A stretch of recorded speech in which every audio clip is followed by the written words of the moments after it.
पूजा पाठ, कर्मकांड, ज्योतिष सीखने एवं सनातन धर्म से संबंधित वास्तुशास्त्र, जंत्र मंत्र, तंत्र, शास्त्रोक्त ज्ञान प्राप्त करने के लिए जुड़े हमारे इस चैनल से।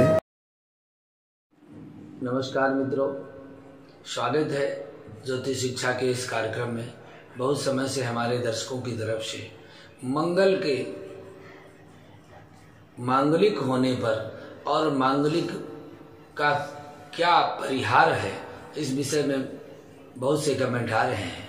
तो आज आपके लिए यही जानकारी लेकर के आए हैं। किसी भी शादी ब्याह में सबसे पहले लड़का और लड़की की कुंडली का मिलान होता है और उस पर मंगल ही देखे जाते हैं। मंगल चूंकि दाम्पत्य के कारक है, वर कन्या के मांगलिक दोष मिलान हेतु बहुत प्रकार की परिपाटियां भारत के जो बड़े बड़े ज्योतिषी हैं, ज्योतिष ग्रंथ हैं, वह अनेक प्रकार से प्रभावित हैं। इस पर एक बहुत बड़ा भ्रम भी लोगों के बीच में है, क्योंकि लग्ने व्यये च पाताले या मित्रे चाष्टमे कुजे कन्या भर्तु विनाशाय भर्तु कन्या विनश्यति।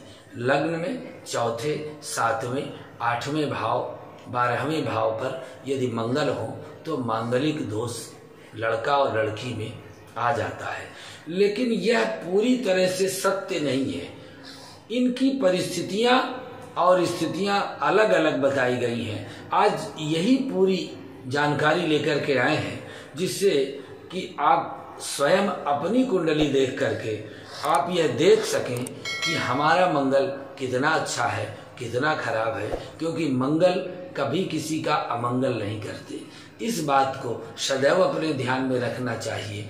मंगल यदि पीड़ित हो जाए तो दाम्पत्य में थोड़ा कष्ट देते हैं, पर वह इतने बुरे नहीं जितना लोगों ने मंगल को समझ रखा है। इसलिए उत्तर भारत में तो यह परिपाटी है कि यदि एक कुंडली में मंगल लग्न चौथे, सातवें और 8वें 12वें भाव में हो और दूसरी कुंडली में भी मंगल, अर्थात लड़के की कुंडली में यदि मंगल मांगलिक स्थान में है और लड़की की भी कुंडली में इन्हीं में है, तो उसको हम ठीक समझते हैं। क्योंकि लड़का और लड़की दोनों मांगलिक होंगे तो विवाह में, संबंधों में मधुरता रहेगी। यह भी हम समझ लेते हैं। जबकि एक में दोष कितना है, दूसरे में कितना दोष है, ये हमको समझना चाहिए।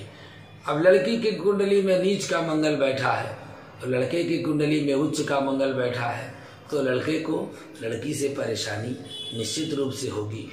पर हम ज्यादा न देख करके दोनों को एक जैसा समझकर विवाह कर लेते हैं। किंतु दक्षिण भारत में मंगल दोष का प्रत्येक कुंडली की स्थिति के अनुसार कसौटी पे परख करके निर्णय किया जाता है। अर्थात तालिका के अनुसार यदि हम देखें तो न्याय संगत परिपाटी यह है कि मंगल अर्थात नाम ही मंगल है, तो किसी का अमंगल क्यों करेंगे। जिनका अर्थ शुभ और कल्याणकारी भाग्यशाली है, प्रसन्नता, आनंद, उत्साह है, वो कोई अशुभ घटना कैसे कर सकते हैं। पर हमको समझने की जरूरत है। व्यवहार में देखा जाता है कि संतान की कुंडली में मंगल दोष सुनते ही माता पिता के होश उड़ जाते हैं। पर मित्रों, यह मान लीजिए, यदि जो भी बालक बालिका मांगलिक होंगे, उन्हीं के चेहरे में आकर्षण होगा, उन्हीं की शारीरिक संपदा उन्हीं के पास रहती है जिनका मंगल अच्छा है। मंगल का लग्न से संबंध न बने तो शारीरिक संपदा मनुष्य के पास उतनी अच्छी नहीं हो सकती है। वस्तुतः मंगली दोष को अमंगली दोष कहना चाहिए। कोई भी पदार्थ काल, स्थान, परिस्थिति वसात के लिए शुभ और अशुभ हो जाता है। जैसे शक्कर बहुत मीठी होती है, लेकिन जो शुगर हो जिनको, उनके लिए वह मधुमेह की बीमारी देती है। इसी तरह से मंगल को अमंगल कहना अच्छा नहीं है। महाकवि कालिदास ने रघुवंश महाकाव्य में कहा है कि विषमप्याश्रित मृतम क्वचिद वा वेद अमृतम वा विस्मिस्वरेक्षया, अर्थात 12 मिहिर मंगल ग्रह के वर्णानुसार फल बताते हुए कहते हैं, विपुल विपल मूर्ति किंसुकाशोक वर्णः अरुचिरमयुख तस्तप्तं राम्र प्रभावः विचरत यदि मार्गं चोत्तरं मेदनीजः शुभ कृद वनिपाना हार्दिदस्व प्रजानाम। बृहत् संहिता में यह दिया गया है, अर्थात अधिक निर्मल मूर्ति वाला किंसुक आयर अशोक का पुष्प के समान वर्ण वाले सुंदर स्पष्ट किरण तथा तपाए हुए तांबे के समान वर्ण वाले मंगल की उत्तर क्रांति विचरण करे तो राजाओं का शुभ करने वाला होता है। ठीक यही बात गर्ग ऋषि ने भी, पाराशर मुनियों ने भी कही है। मंगल ही नहीं, प्रायः सभी ग्रह शुभ एवं अशुभ दोनों प्रकार के फल देते हैं, फिर मंगल से भय कैसा। मंगल को तो ही दोषी क्यों कहा गया, यह विचारणीय तथ्य है। मंगल के अनेक नाम हैं, अनेक नामों से लोग उनको प्रचित रूप से जोड़ करके रक्तांग, कोण, स्कंध, कार्तिकेय भी कहते हैं। आज के युग में मंगली दोष एवं नाड़ी दोष इतना भयावह हो गया है, इतने अच्छे संबंध सामाजिक टूट जाते हैं, जबकि यह दोनों इतने दोषी नहीं है। हम उस चीज को समझने का प्रयास नहीं करते हैं, इसलिए हम आपको बताने का प्रयास करते हैं कि मंगली दोष एवं नाड़ी दोष के कारण विवाह संबंध जो नहीं हो पाते, वास्तव में यह इतना भयानक नहीं है, इसका परिहार भी है। मंगली दोष, नाड़ी दोष ऐसे विषय हैं ज्योतिषियों में अनेक विरोधाभास और भ्रांतियां जरूर हैं। अज्ञान के कारण हम कितना जानते हैं, हमारे सामने वाला हमसे ज्यादा ज्ञानी हो सकता है। इस चीज को हमें स्वीकार करना पड़ेगा, इसलिए विधिवत विवेचना की आवश्यकता है। जिन लोगों के जन्मांग में मंगल पाप ग्रहों से मंगली दोष बनता है, उनको निम्नलिखित परिहार मानना चाहिए। यदि सप्तम भाव सप्तमेश गुरु एवं शुक्र बली हो तो मंगली दोष निष्फल हो जाता है। यदि किसी मांगलिक की कुंडली में सप्तम भाव सप्तमेश गुरु एवं शुक्र निर्बल हो, अस्त हो, पाप ग्रहों से पीड़ित हो तो मंगली दोष प्रभावी हो जाता है। यदि मंगल स्वग्रही हो, मूल त्रिकोण में हो, उच्च राशि में हो, किसी भी भाव में स्थित हो तो मंगली दोष नहीं माना जाता है। विवाह के समय यदि शुभ ग्रह, कारक ग्रह तथा बली ग्रह की दशा चल रही हो तो मंगली कुंडली का प्रभाव भी नहीं रहता है। यदि मंगल सप्तम भाव मेघ वृश्चिक जो कि मंगल का ही घर है उस पर दृष्टि डाल रहे हों तो भी मंगली दोष कट जाता है। यदि मंगल या पाप ग्रह अस्त हो तो मंगली दोष का प्रभाव नहीं रह जाता है।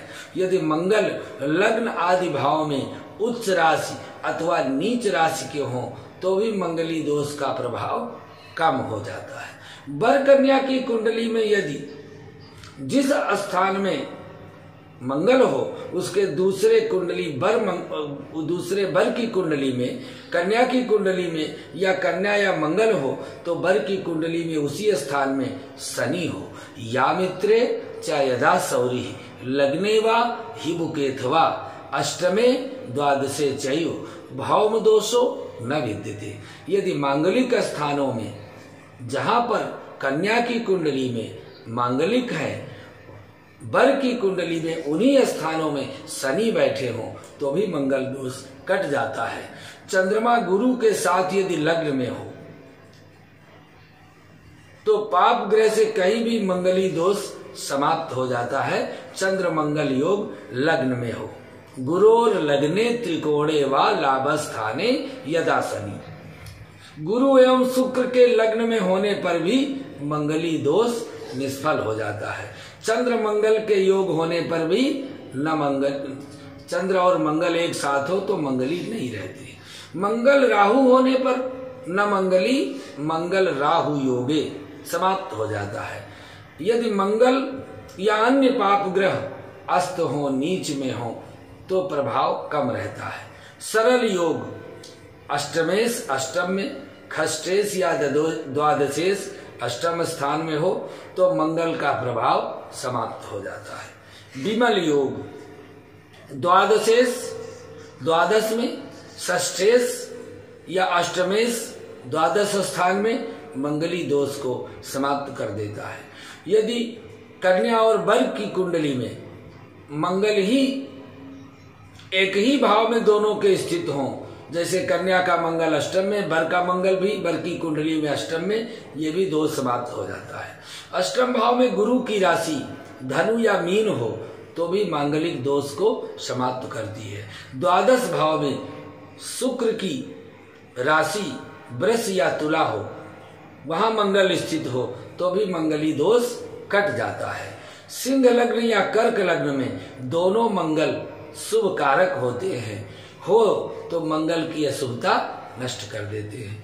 केतु के नक्षत्र में, कौन से केतु के नक्षत्र हैं? अश्वनी, मघा और मूल में यदि मंगल स्थित हो किसी भी अशुभ स्थान में तो भी मंगली दोष कट जाता है।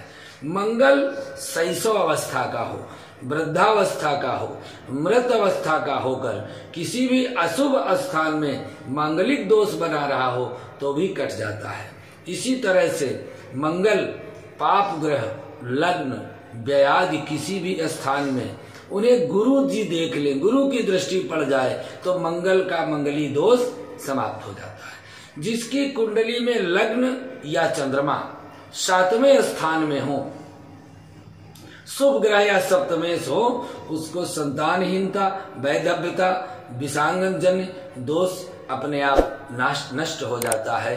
क्योंकि कुंडली में लग्न में या कुंडली के लग्न या चंद्रमा 7वें स्थान में हो, शुभ ग्रह सप्तमेश हो, जैसे कि कहा गया है कि लग्नात् विधोर्वा यदि जन्म काले शुभ ग्रहो व मदनाधिपश्च द्युतित स्थितो हन्यपत्यन्न दोषः वैधव्य दोषम न विषांग शक्यम। अर्थात जिनकी कुंडली में लग्न या चंद्रमा से 7वें भाव में शुभ ग्रह हो तो ये सारे दोष कट जाते हैं। 24वां उपाय एक ये है, जातक की कुंडली में यदि केंद्र त्रिकोण में शुभ ग्रह हो, 3, 6, 11 में पाप ग्रह हो, सप्तम में सप्तमेश हो तो मंगली दोष का काट हो जाता है। ये जैसे केंद्रे कोणे यदा भौमो दोषो न मदने मदपस्थता, यदि केंद्र और त्रिकोण में ऐसा योग बने तो मंगली दोष को काटता है। जिस मेलापक में मंगल के तुल्य उसी का प्रकार का कोई पाप ग्रह स्थित हो, विवाह में शुभदाता होता है, वर कन्या दीर्घायु पुत्र पौत्र आदि से संपन्न होते हैं। कहा गया है भौम तुल्य यदा भौम पापो व तादृशो भवेत विवाह शुभद प्रोक्त चिरायु पुत्र पौत्रदः। इस तरह से यह 25 प्रकार के परिहार हमने आपको मंगली दोष और मंगल दोष से संबंधित दिए हैं। इसलिए मंगल पर कोई ऐसी स्थिति, कोई ऐसा भ्रम नहीं रखना चाहिए जिससे कि लोगों में भय व्याप्त हो। मंगल दोष के बहुत परिहार हैं, इसलिए ध्यान देने का मूल विषय है मंगल और नाड़ी से बढ़ करके भी यदि हम लग्न में विवाह करते हैं, अच्छी लग्न में पाणी ग्रहण संस्कार करते हैं तो विवाह में आने वाले 1 लाख दोष समन हो जाते हैं। आज के लिए बस इतना ही। अगले भाग में पुनः आपके लिए महत्वपूर्ण जानकारी के साथ उपस्थित होते हैं। नमस्कार।